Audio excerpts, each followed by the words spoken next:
Combattre le crime avec l'argent du crime, c'est le rôle de l'Agrasc, une agence peu connue mais redoutable qui gère les saisies et les confiscations criminelles et qui vient de sortir son bilan pour l'année 2021. Bonjour Laurie. Bonjour David. Alors ce bilan, on en fait le point. On va faire un petit bilan du bilan. C'est le jackpot ou pas en gros là pour l'État ça ? Eh bien David, nul ne doit vivre de son délit, c'est la devise de l'Agrasc qui signifie l'agence de gestion et de recouvrement des avoirs saisis et confisqués.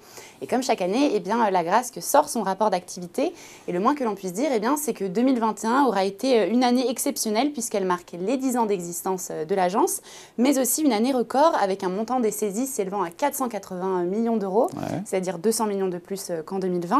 Mais ce n'est pas tout puisque les montants des confiscations, c'est-à-dire les saisies devenues propriété de l'État, s'élève quant à lui à 150 millions d'euros, c'est-à-dire presque 2 fois plus qu'en 2020. Pour ceux qui n'ont jamais entendu parler de cette agence, j'en fais partie. Expliquez-nous plus précisément, quel est son boulot, sa mission au quotidien ? Eh bien, cette agence a été ouverte en février 2011 et malgré le fait qu'elle rapporte gros chaque année à l'État, elle est encore méconnue par beaucoup de Français. Son rôle est de gérer et valoriser les avoirs criminels saisis et confisqués. Elle a le monopole de la gestion des saisies, mais aussi de la vente. Elle peut d'ailleurs, dans certains cas, procéder à la vente d'un bien avant même le jugement du propriétaire. Elle n'a pas l'obligation pour le coup d'attendre le résultat du jugement ? Eh bien non, et justement le directeur général de l'Agrasc justifie cela par les délais interminables que prennent certaines procédures, ce qui peut entraîner une perte de valeur pour certains biens, mais aussi des frais de gardiennage importants.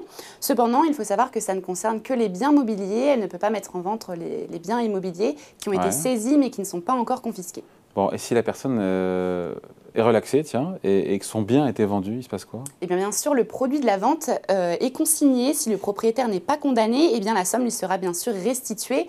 Mais bien sûr, d'abord, ils vont vérifier s'il n'a pas de dette ou d'impayé. Ouais. Et qu'est-ce qui explique cette année record, là, ces 480 millions d'euros là ? Eh bien, selon le rapport, cette augmentation serait due au grand nombre d'affaires ayant entraîné des saisies de comptes bancaires pour des montants exceptionnels, mais aussi grâce à des acteurs investis, à une approche novatrice dans l'exécution des décisions de justice et une modernisation de l'agence, comme par exemple avec la première vente aux enchères de crypto-monnaies pour un montant de 25 millions d'euros. Bon, à qui profite non pas le crime, mais cet argent ?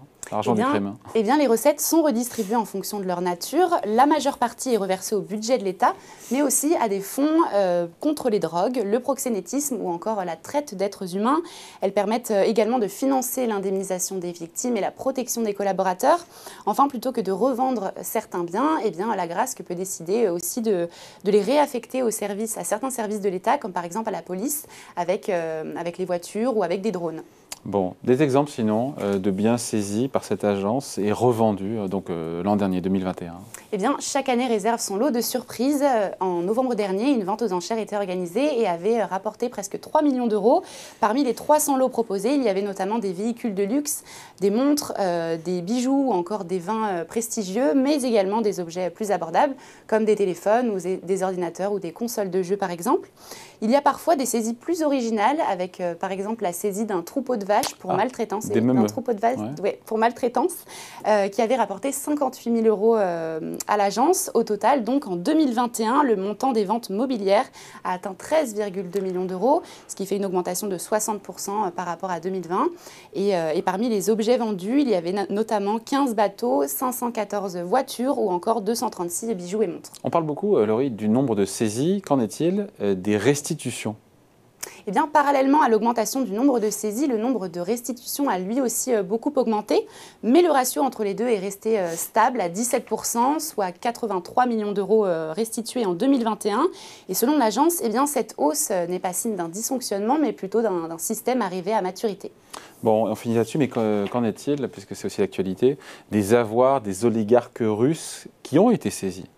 Eh bien, contrairement à ce que certains pourraient penser, l'Agrasc n'a aucun pouvoir sur les avoirs russes saisis depuis le début de la guerre en Ukraine, puisqu'il s'agit d'un simple gel administratif. Ce sujet fait d'ailleurs beaucoup débat. Faut-il ou non confisquer ces avoirs ? D'ailleurs, le président du Conseil européen, Charles Michel, s'est prononcé en faveur d'une confiscation, donc affaire à suivre. Voilà, merci Laurie. Merci David.